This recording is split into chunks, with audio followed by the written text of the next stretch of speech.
Let's begin with CNN's Bryn Gingras on the breaking news out of Charlotte. Bryn. And Chris, you just mentioned those dozen police officers hurt. We know several protesters were injured as well in this chaos that unfolded on Charlotte's streets overnight. The anger spurred by the shooting death of 43-year-old Keith Lamont Scott. Police say he was armed. Scott's family says the father of 7 was not, and he was just in his car reading. Overnight, violent protests erupting on the streets of Charlotte, North Carolina. Hold that police officers accountable for what they do. Several hundred protesters blocking a major highway, looting trucks, and setting fire to some of their cargo. Officers in riot gear deploying tear gas, setting off flashbangs. As angry crowds swarm squad cars, throwing water bottles and rocks at the officers, injuring at least a dozen. Protesters moving to a local Walmart. Video shows them attempting to break in, but running once SWAT teams arrive. The citizens have a legitimate concern, and their concern shouldn't be taken lightly. The clash is breaking out following the fatal shooting of a black man, Keith Lamont Scott. Police say they arrived at an apartment complex looking to serve a warrant to another individual when they encountered Scott, who they say was armed. Make some imminent threat to them, and because of that, at least one of our officers fired rounds at the subject. Brentley Vinson, identified as the officer who shot Scott, is also a black male, according to local reports, now placed on administrative leave. But protesters are out in full force, questioning, when will black lives truly matter? A terrorist, New Jersey, New York, he was taken alive. They said they wanted to question him. So because of you wanting to question him, does his life mean more than our black men across the nation? A lot of frustration. The Charlotte's mayor promising a full investigation into what happened at that apartment complex. The investigation, though, just beginning, and we expect to learn more at a news conference later this morning. In the meantime, Charlotte's mayor calling for calm. Chris? All right, Bryn, thank you. We'll come back to you. Protesters also taking to the street in Tulsa, Oklahoma, after police released video of a deadly police shooting of an unarmed black man. Hundreds gathering in front of the police headquarters there last night. They're calling for the firing of the officer who killed Terrence Crutcher, a 40-year-old father of 4. CNN's Ana Cabrera is live in Tulsa with more. Ana. Chris, protesters here want to see the officer involved arrested. Now, that depends on the outcome of the local police criminal investigation, but there is also a separate civil rights investigation into this case. The Department of Justice opening its investigation after seeing the video of what happened. Police video shows the moments before 40-year-old Terrence Crutcher is shot and killed by a Tulsa police officer. From this dash cam video and a police chopper, he's got his hands up there for her now. You can see Crutcher with his hands up.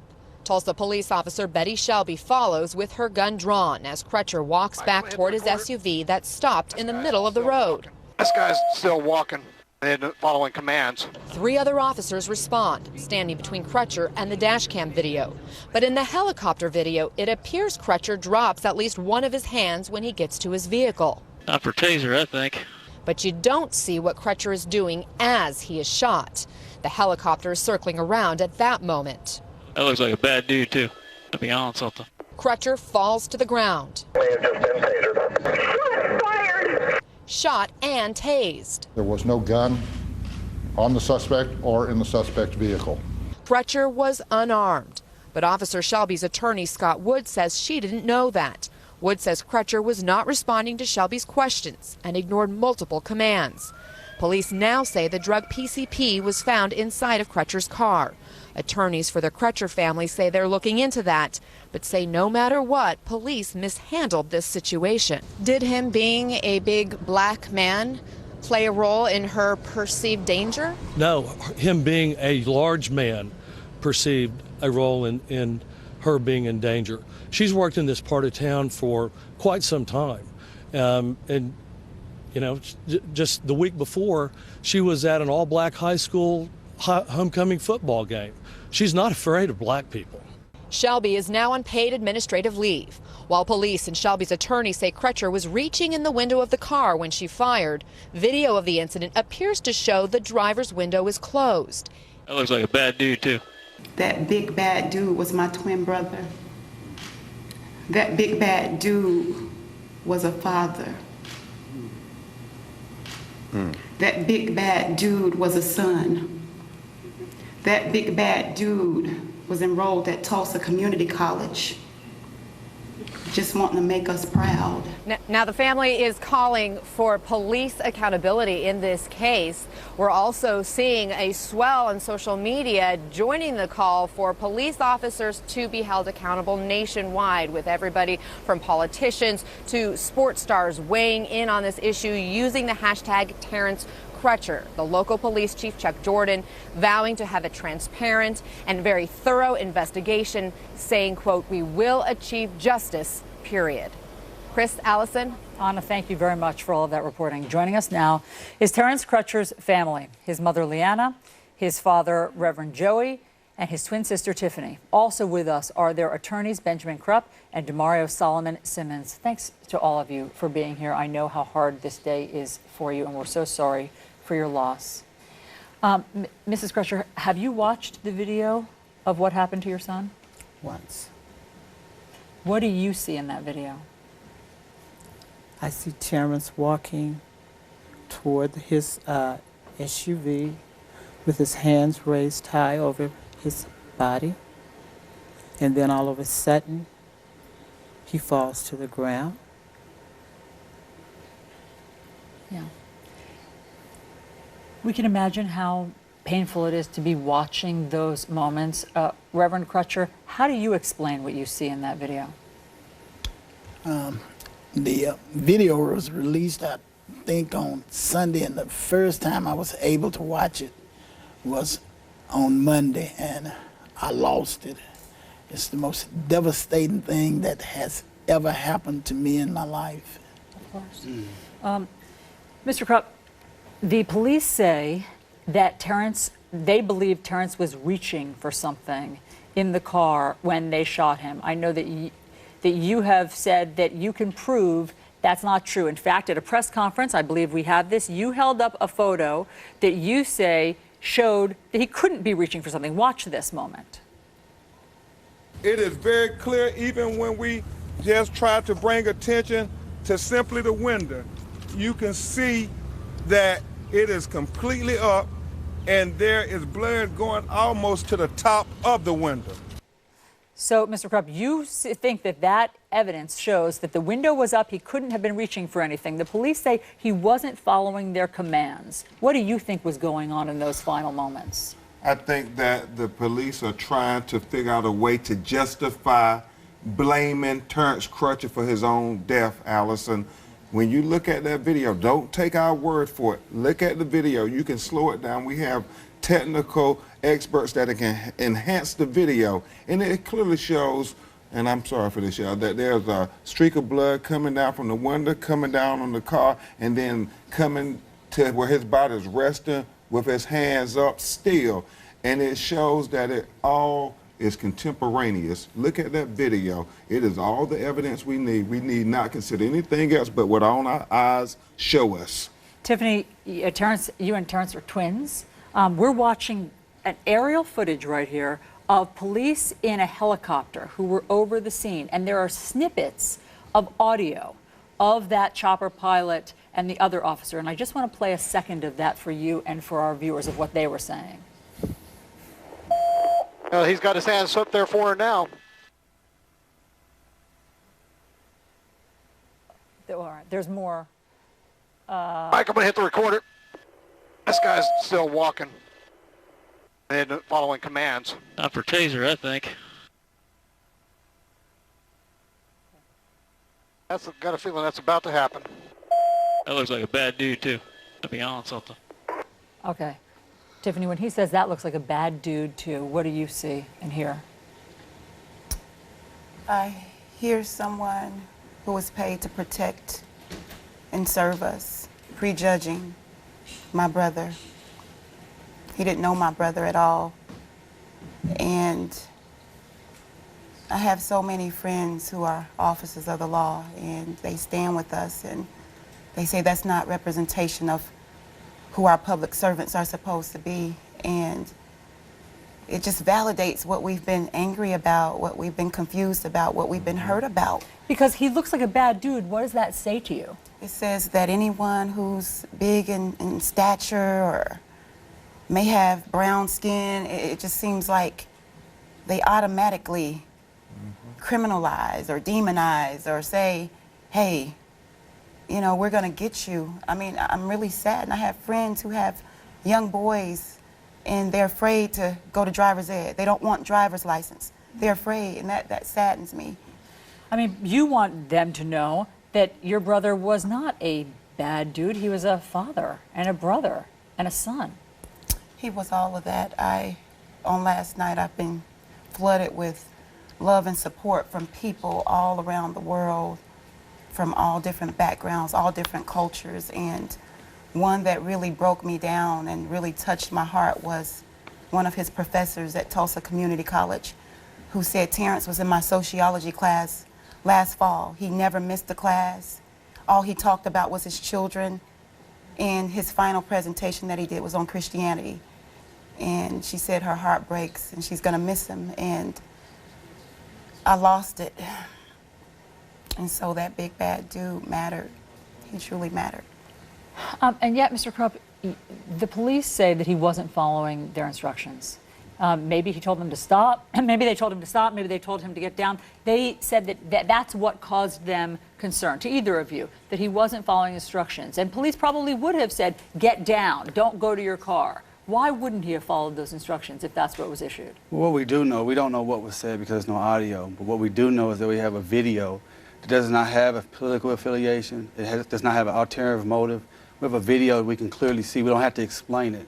We can see on the video that Terrence did not have a weapon. We can see on the video that Terrence has his hands up in the air. We can see on the video that Terrence was moving in a very slow and deliberate manner. We see very clearly on the video that Terrence never made a sudden movement towards the officers or towards going inside of the vehicle. We can see on the video that when Terrence was shot, the officers were not in any imminent harm. And it was broad daylight, Allison, the whole time, and there was no justification for this use of excessive force. The police say that they found the drug, PCP, inside the car. Do you believe them?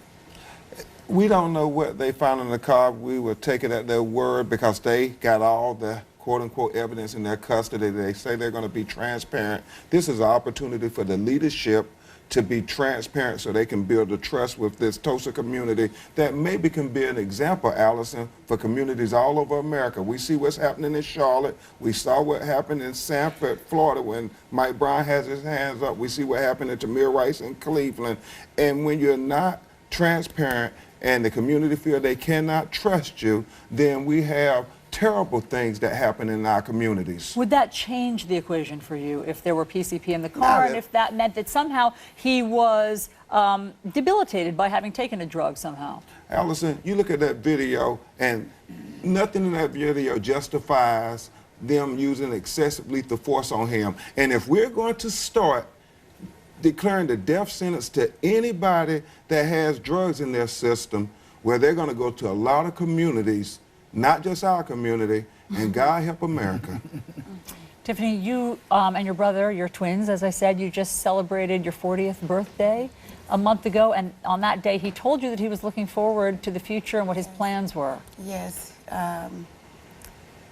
He told me that he was excited about the future, excited about starting school. I have a final text message, the very last one, where he told me that he loved me. I told him that I loved him, and he said, God is going to get the glory out of my life in that text message. And we're a family of faith, and we know that all things work together for the good. And if any good comes out of this, if any good can come out of this, we're hoping that America will open their eyes, everybody, and see that there's an issue, a systemic issue that needs to be solved. And we're pleading with the leadership of this country, everyone, to just see that and let's put some systems in place to prevent this from happening again. And yet, Reverend Crutcher, you wake up this morning and there are protests in Charlotte, North Carolina, because there's been another incident, not the same, This man, police say, did have a gun, but he was sitting in his car. These are the protests you're waking up to this morning of another incident. What are your thoughts when you see this continuing to happen? It's just a continuation of the same thing over and over and over again. And it's perpetuated against people of color more than anything else. If it would have been in the reverse, if it would have been a Caucasian, it would have been totally different, because there are records that indicate and show that this situation wouldn't have happened if that would have been a Caucasian. And if the circumstances were in reverse, Terrence would have been charged immediately. Mrs. Crutcher, how are Terrence's kids doing? Well, they're doing the best that they can do at this present time. What's breaking my heart is that his youngest son, we call him Little Terrence, asked me day before yesterday, "Where's my dad?" Because he hadn't seen him, in a couple of days. So in his mind, he's wondering what's going on. So we told him, because we are people of faith, that Dad went to heaven. And that kind of satisfied him for the moment, because he knows Dad is in a good place. So Hillary Clinton talked about your case. She called it intolerable to see something like this. What do you think that this is now a national conversation about what happened to your son? Well, it should be talked about. People should be discussing it. And we need to come to some type of way of making this right, getting justice for not only Terrence, but for all of those killings across our country. Mr. Crump, we've talked to you, sadly, too many times about cases like this. You've covered and been involved in many of them. Why is this one making you so emotional? It's very, very hard to watch that video, Alice. Anybody in America with a heart who watches that video knows that this causes tension in your soul. And what Dr. King said is that peace is not the absence of tension, it's the presence of justice. So for what happened in Cleveland, what happened in Sanford, what happened in Staten Island, all these things that were on video, let's make sure we have justice here to heal this country. This is on video. There's no looking away from this. There's no trying to blame the victim in this particular case, because we see it with our eyes, Allison.